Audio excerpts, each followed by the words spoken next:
Oi, de volta aqui com a série de entrevistas com candidatos e candidatas à Prefeitura de Campo Grande. Hoje, quem está sentado aqui na minha frente é a caçula, a mais nova, de 29 anos, Camila Jara, do PT.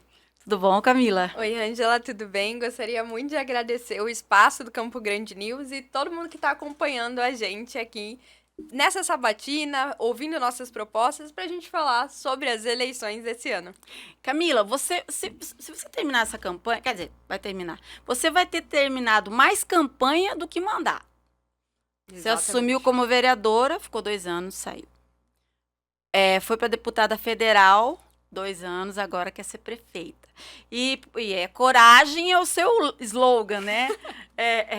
De campanha, inclusive, né? Você acha que nesse pouco tempo, vamos falar no popular, pulando de galho em galho, você está preparada para ser prefeita? Ângela, primeiro, política para mim é uma missão de vida. E eu falo que tem que ter coragem justamente por isso.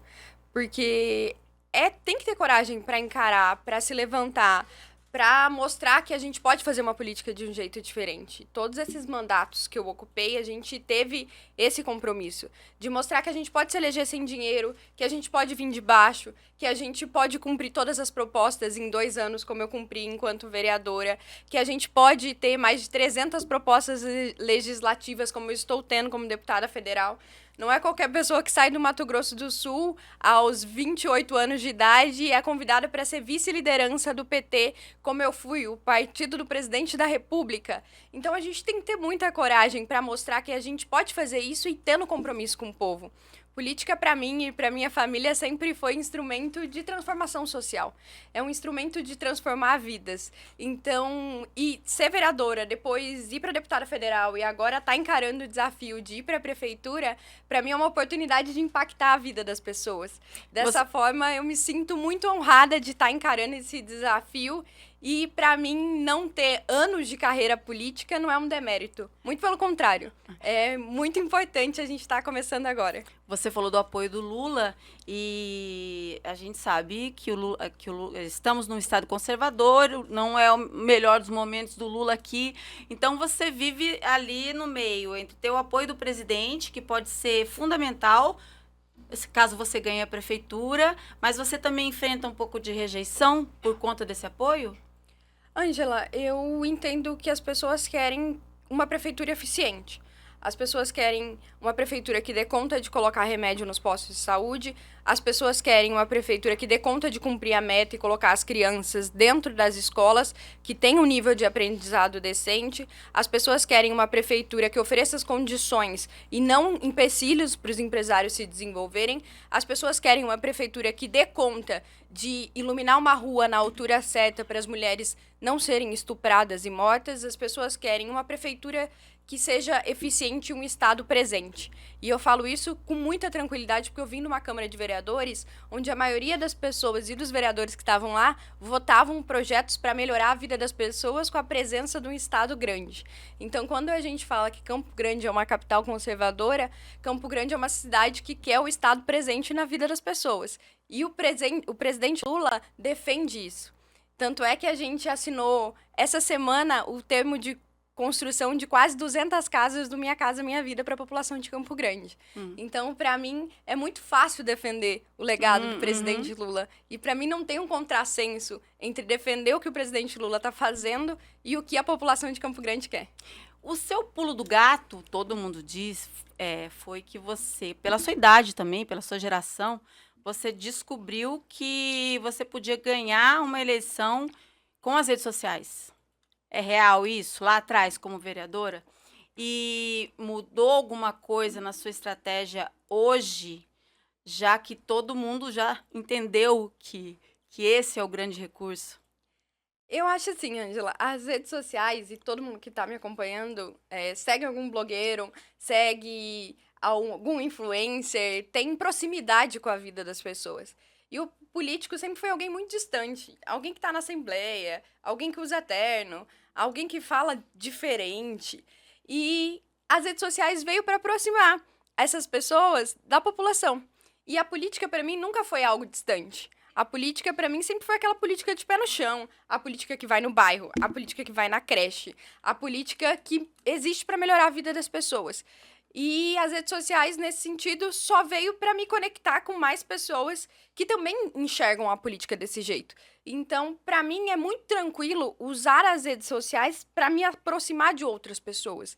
Então, não é fácil pra pessoas que querem manter a política longe do cidadão, se escondendo atrás da cadeira da prefeitura, se escondendo atrás das câmaras, se aproximar das pessoas através das redes sociais, usar as redes sociais. Para mim sempre foi muito tranquilo, porque ao mesmo tempo que eu tô nas redes sociais falando com a população e as pessoas estão construindo os nossos mandatos através das redes sociais, eu também tô nas ruas construindo o nosso mandato através das ruas. Então as redes sociais é esse grande instrumento. Ao mesmo tempo que ela trouxe alguns malefícios, porque é muito fácil a gente se envolver numa bolha e só ouvir aquilo que a gente quer. Então, se você tá aí e usa as redes sociais para se informar sobre política, também faça aquele esforço que incomoda, siga alguém que pensa diferente de você, para colocar à prova a sua ideia e realmente ver se aquilo que você tá pensando faz sentido. E você me deu uma deixa, porque uma das críticas à chapa que foi montada aí é você ter como vice uma pessoa que, de repente, na Assembleia Legislativa vai contra uma grande bandeira sua, que é a questão indigenista, né? O Zeca saiu no ano passado, se não me engano, em defesa de um amigo produtor rural contra os indígenas. Vocês são muito diferentes. Né? Quem conhece um pouco de vocês dois, como eu conheço por conta da minha experiência no jornalismo, sabe que são duas pessoas bem diferentes. E o medo que também é carregado de um certo machismo, é muito de manipulação. É uma menina que vai ser manipulada pelo Zeca, né? Você confia no Zeca? Ângela, eu queria dizer que eu sou Camila Jara, eu tenho 29 anos e eu fui a deputada federal mais votada por Campo Grande. Eu não sou manipulada, eu tenho as minhas posições e eu me elegi em Campo Grande pela força da militância e pela força de quem está nos escutando. O Zeca é um parceiro nesse projeto e nós estamos juntos com a experiência dele para que a gente construa uma Campo Grande melhor. Agora, dentro do Partido dos Trabalhadores, a gente sempre teve uma série de divergências. O Zeca, enquanto governador do estado, teve um trabalho muito grande pela questão indígena e eu posso te assegurar que dentro do nosso mandato da prefeitura, a gente não vai titubear na construção de direitos para a população indígena. Nós estamos apresentando na nossa chapa a Val Eloy e nós vamos eleger a primeira mulher indígena em Campo Grande. As favelas em Campo Grande são de pessoas indígenas e a gente não vai aceitar que essa população... Como desemprego também. Exatamente, a gente não vai aceitar que essa população fique na informalidade, more em barracos, não tenha oportunidade de empregos, esteja nos piores índices. A gente vai ter políticas públicas específicas, porque eu tenho respeito por quem veio antes de nós. Eu tenho a minha avó de origem indígena e a gente vai fazer de tudo para melhorar a vida dessas pessoas, assim como a gente já vem fazendo dentro do Congresso Nacional. E eu queria aproveitar também para agradecer a Célia Chacriabá, que lidera essa luta, e eu tenho muito orgulho de ser liderada por ela, para a gente conseguir avançar no direito dos povos indígenas. Me fala um pouco da sua família e de onde você nasceu, qual bairro, que referências você tem desse tempo de criança, porque você cresceu, viveu a vida toda no mesmo lugar, não é isso? Ângela, eu falo que eu entrei na política com 2 valores muito claros na minha cabeça. O valor que a minha família sempre me mostrou e sempre me ensinou é que o mundo não é igual para todo mundo. Eu, do lado da minha mãe, e eu conto um pouco essa história, eu sou neta de assentados, de agricultores familiares que conseguiram sobreviver através da reforma agrária. E meus tios continuam lá produzindo no assentamento através de crédito rural e continuam muito bem. Do outro lado, eu sou neta de uma mulher que teve que criar praticamente o meu tio e meu pai e minha tia sozinha, porque meu avô era dependente químico. Então, ela teve que se juntar com outras mulheres no bairro para conseguir melhorias. E quando a gente olha todas as conquistas, uma das melhorias que ela conseguiu foi o posto de saúde do Coronel Antonino, que hoje virou a UPA do Coronel Antonino, que é uma das maiores UPAs da cidade. e melhorar a vida das pessoas. E isso eu aprendi desde muito nova. Tem valores que a gente não negocia.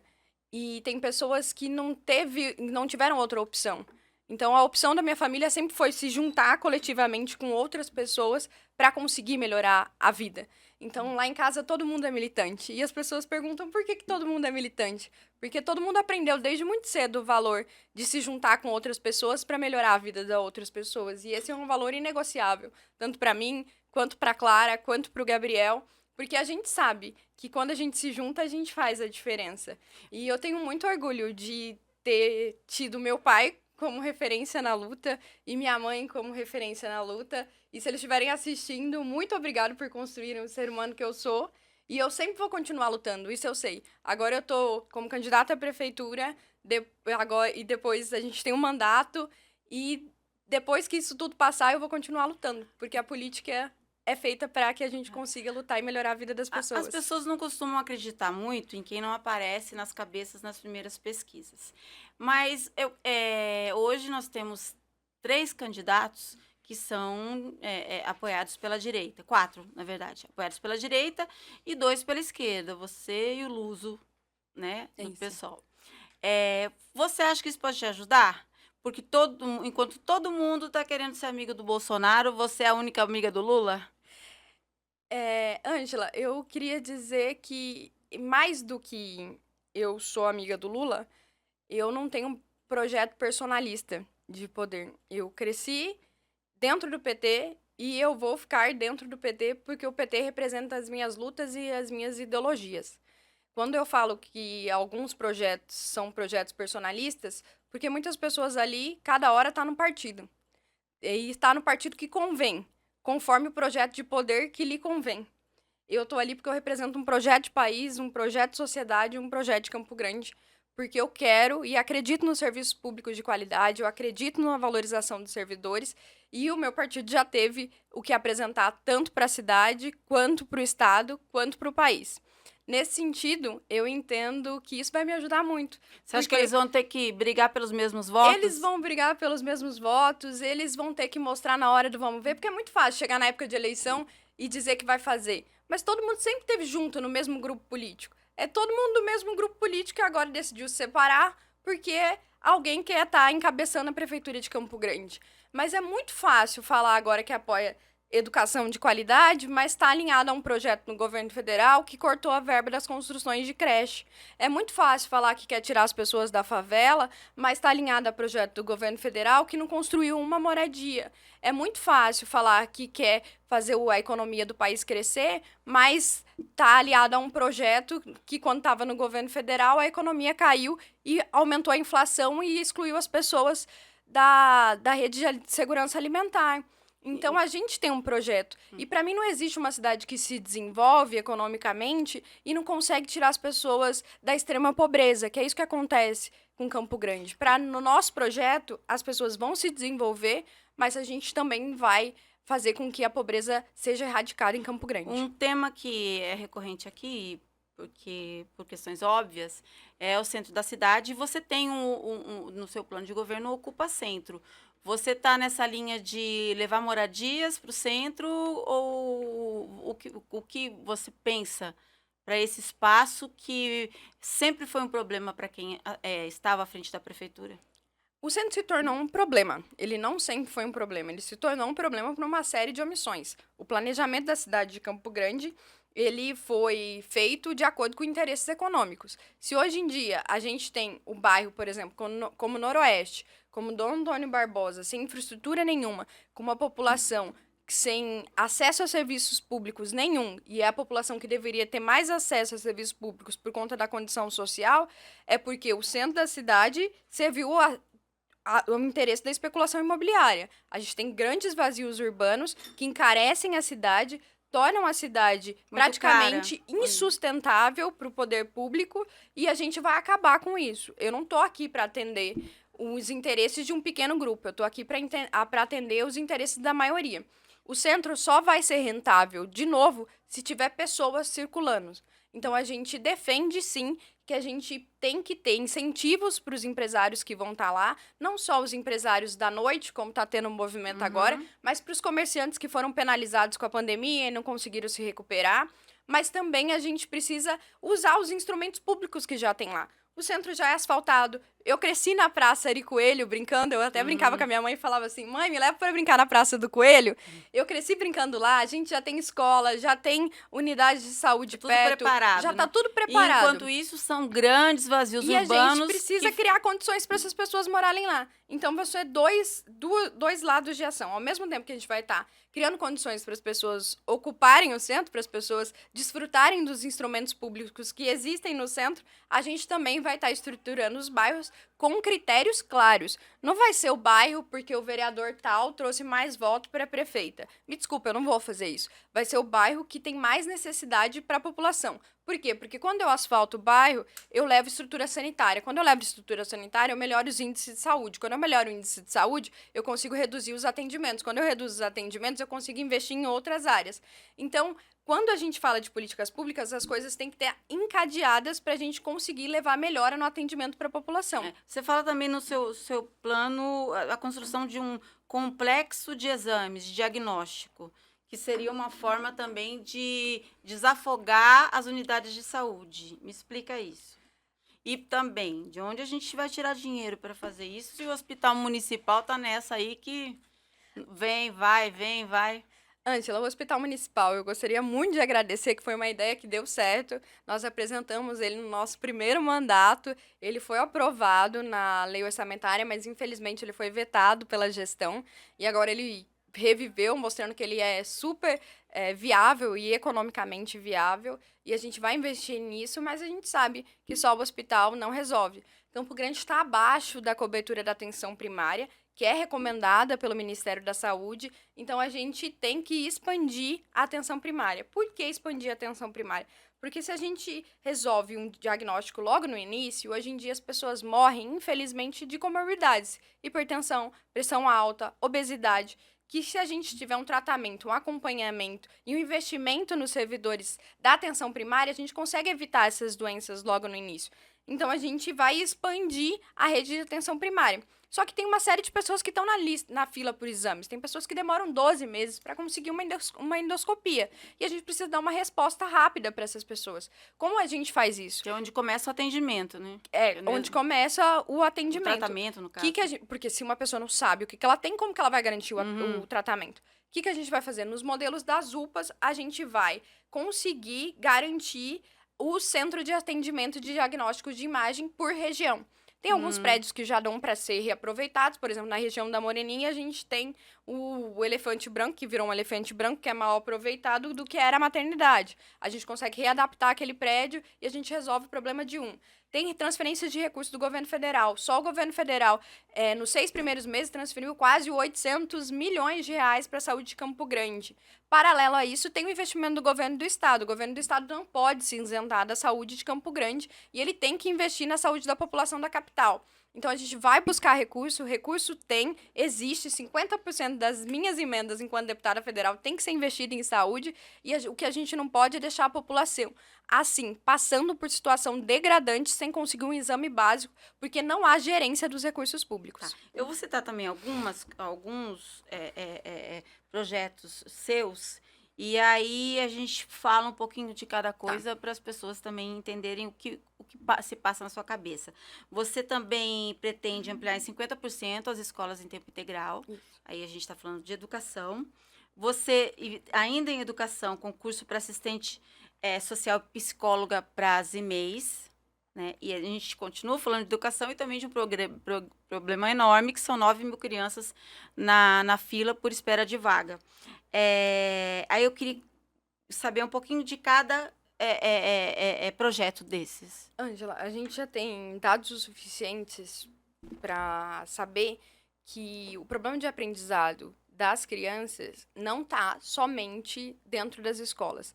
Então, o problema de aprendizado das crianças está na superlotação da sala de aula, está na falta de vagas, mas também está o que acontece no entorno. Então, eu posso criar condições perfeitas para os alunos aprenderem. Posso colocar todos eles dentro da escola e a gente não faz nem o básico, porque é o mínimo eu colocar os alunos dentro da sala de aula. Essa meta, e a população precisa saber, para colocar as crianças dentro das creches era para ser cumprida em 2015. A gente já está atrasado e a gente tem quase 9 mil crianças na vaga. Tem transferência do recurso federal, já tem 7 meses sendo negociadas no FNDE, provavelmente até final do ano já sai a liberação desses recursos para que a gente consiga, já resolve em torno de 3 mil vagas, as outras a gente vai ter que adaptar com recurso municipal e a gente pode buscar a contrapartida do governo do estado. E é importante a gente falar isso porque o governo do estado sempre fala que tem recurso em caixa. Não adianta ter recurso em caixa enquanto a gente tem criança fora da sala de aula no estado inteiro. O governo do estado precisa dar contrapartida e precisa investir em pessoas e assumir sua responsabilidade enquanto ente da federação. O financiamento da educação tem que vir do governo federal, do governo do estado e do município. Então, a gente vai chamar a responsabilidade de todo mundo e garantir que essas crianças possam ter esse acesso. A lei de assistência de psicólogos dentro das escolas foi uma legislação que foi aprovada enquanto eu era vereadora e existe a possibilidade de ter recurso do Fundeb para garantir. Por quê? Porque eu falei lá no início que o que acontece dentro do entorno da criança interfere no aprendizado dela. E o termo hoje é saúde mental, né? Exato. Então, se a criança vê o pai batendo na mãe, porque o índice de violência contra a mulher em Campo Grande é altíssimo, isso impacta no aprendizado dela. Se a criança chega na escola e não tem uma alimentação correta, e a gente tem 40 mil famílias que não conseguem ter um nível de alimentação correta em Campo Grande, isso impacta no aprendizado dela. Precisa ter uma assistente social sabendo se essa criança está recebendo todos os nutrientes necessários dentro da casa para saber, para a gente conseguir avaliar o nível de aprendizado. Então, é uma série de entornos que tem que ser cuidado para que essa criança consiga, então, aprender e para que ela consiga, então, ter a oportunidade de se desenvolver na vida.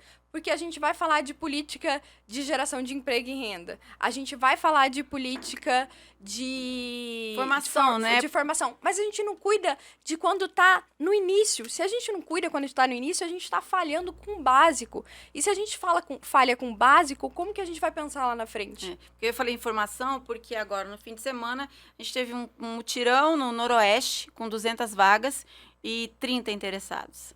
Então, esse é um outro problema que hoje o gestor público tem em todas as cidades, que é a questão da mão de obra, né? O que você prevê em relação a isso? Mas é que tipo de mão de obra? Na verdade, é a mão de obra que paga mal, né? Exato.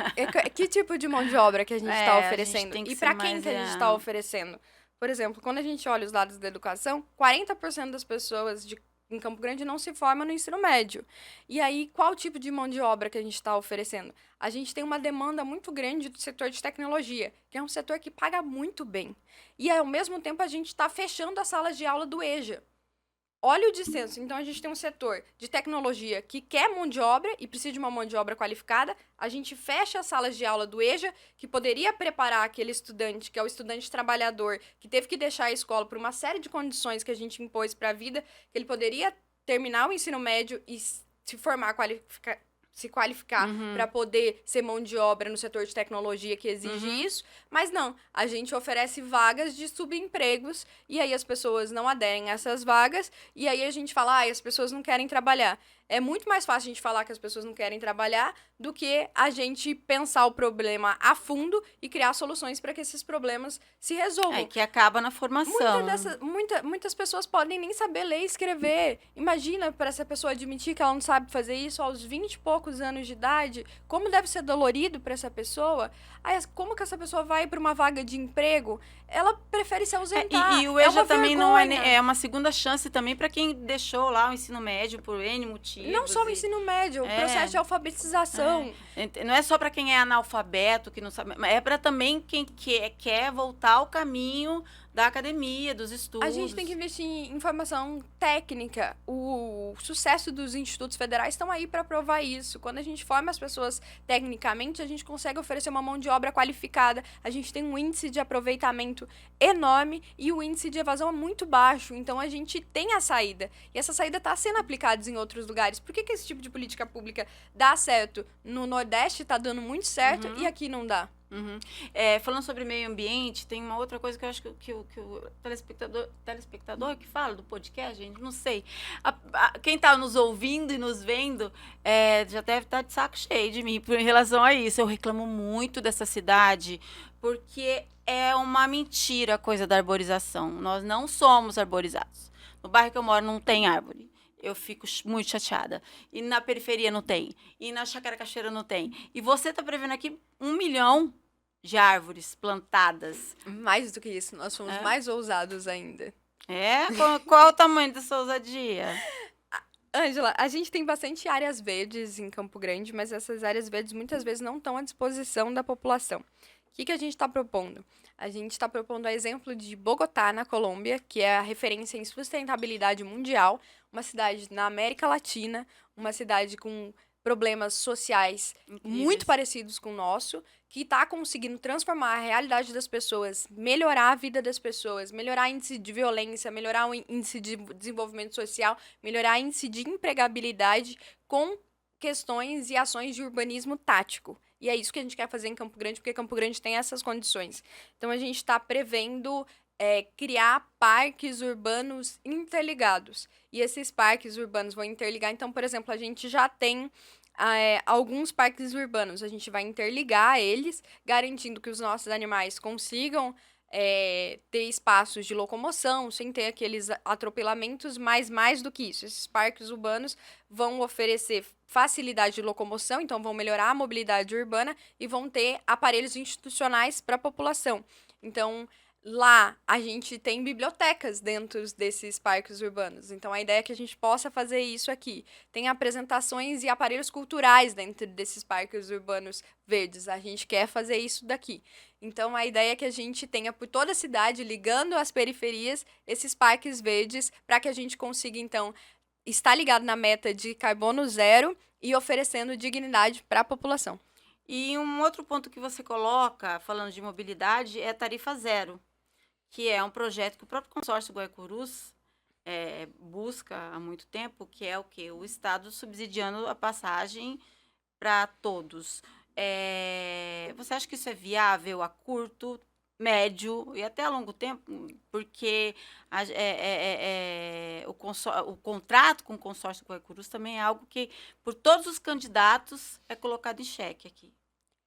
Quem está na gestão não deveria colocar em xeque, porque sabe que não cumpre o contrato e nem a parte da gestão, nem a parte do consórcio. E eu, como vereadora, fiz parte de comissões na Câmara que analisaram o contrato e a gente sabe que o contrato não dá conta mais das demandas que o século XXI impõe e não dá conta mais das demandas da sociedade. Eu queria só então, acrescentar é um uma contrato coisa. obsoleto. Eu queria acrescentar só mais uma coisa, me desculpe te interromper.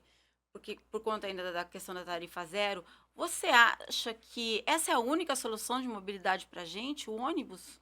Não, eu não acho que... E a bicicleta? Quando você falou, a curto prazo, quem pensa a solução para qualquer problema da cidade a curto prazo não deveria estar com um projeto para Campo Grande, porque é um problema da cidade, você não pensa soluções a curto prazo. Mobilidade, então, nem se fala. Campo Grande é uma cidade que tem muitos veículos na rua, pelo tamanho da população. Isso deveria ser diminuído. E por que isso? Porque as pessoas, principalmente as pessoas mais carentes, gostam de subir numa moto e arriscar a vida, porque a gente tem um trânsito extremamente violento. E essa semana a gente teve uma jovem de 19 anos que perdeu a vida por conta do trânsito. Não, as pessoas vão e se arriscam e muitas vezes ficam estressadas porque o transporte público é ineficiente. Eu dependi até os meus 22 anos de idade de transporte público. Eu perdia tempo de estudo, eu perdia tempo com os meus amigos, eu perdia a aula, porque o transporte público não conseguia ter um compromisso de horário, de passar no horário comigo. E isso não pode ser aceito, mas durante muito tempo a gente entendeu o transporte público não como um dever público, por isso que ele sempre foi privado. E agora a gente está mudando essa lógica. O transporte público é um dever do Estado e por isso o Estado deve dar uma contrapartida. Nós já temos iniciativas ousadas em relação à tarifa zero. O grande exemplo que a gente tem no Brasil hoje é Maricá. Mas aí todo mundo fala, Maricá tem o subsídio dos royalties do petróleo. É verdade, mas a gente já tem outros exemplos que não. Que eles pegam multa de trânsito e usam para financiar a tarifa zero. O próprio aporte financeiro que o governo do estado e que a prefeitura já fazem, financiam o estado. E a tarifa zero é uma das soluções para o transporte público de Campo Grande. Essa seria uma grande marca, né? Seria uma grande marca, mas se o que a gente tem que fazer? De primeiro, o transporte não mais depender do contrato com o consórcio Guaicurus, porque ele não serve mais, ele não dá mais conta de resolver o problema do transporte público, aumentar o número de linhas de acordo com a demanda dos bairros, principalmente nos bairros, terminar esses corredores que estão abandonados, isso é uma vergonha. Depois disso, pensar outra alternativa para o transporte público de Campo Grande, a estudar uma medida de impacto de viabilidade do VLT, por exemplo. É caro, mas se isso for uma prioridade para a gestão, depois da gente conseguir equalizar todos os outros pontos, é extremamente eficiente e vai colocar Campo Grande dentro do século XXI. Porque eu, como eleitora, eu penso numa cidade que é muito cara, muito onerosa, quer dizer, deve ser muito difícil. Cada Campo Grandense deve custar muito caro, porque nós temos 800 mil habitantes numa área que é muito grande e levar serviços públicos contando com esses vazios urbanos é algo que comprova toda essa falta de planejamento ao longo de tanto tempo. Aí você pensa, não é uma cidade tão fácil de resolver os problemas? Quem lucra com vazio urbano deveria pagar. Por exemplo, dentro do plano diretor da cidade, fala do IPTU progressivo.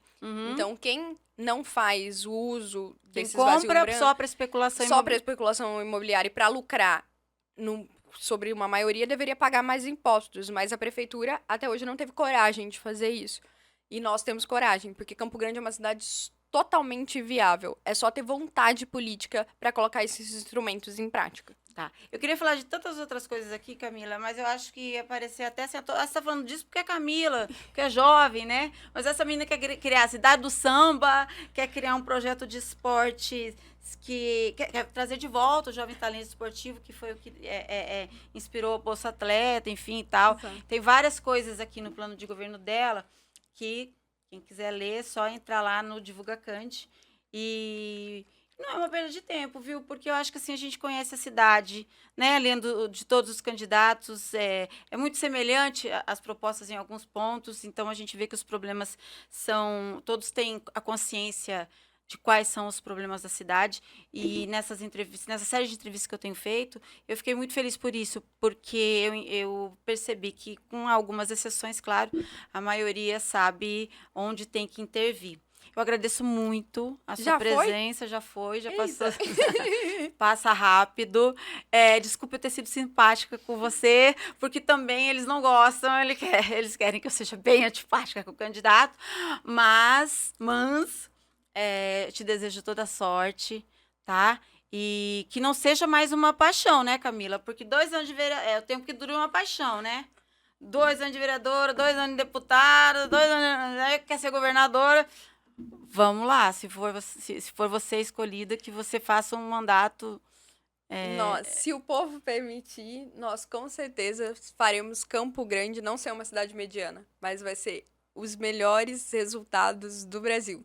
Porque é uma oportunidade para que a gente consiga fazer com que a nossa cidade mostre para o país inteiro, para o Centro-Oeste, que a gente pode fazer diferente. E é uma responsabilidade muito grande ter a caneta para realmente mudar a vida das pessoas. Boa sorte para você. Obrigada, muito obrigada.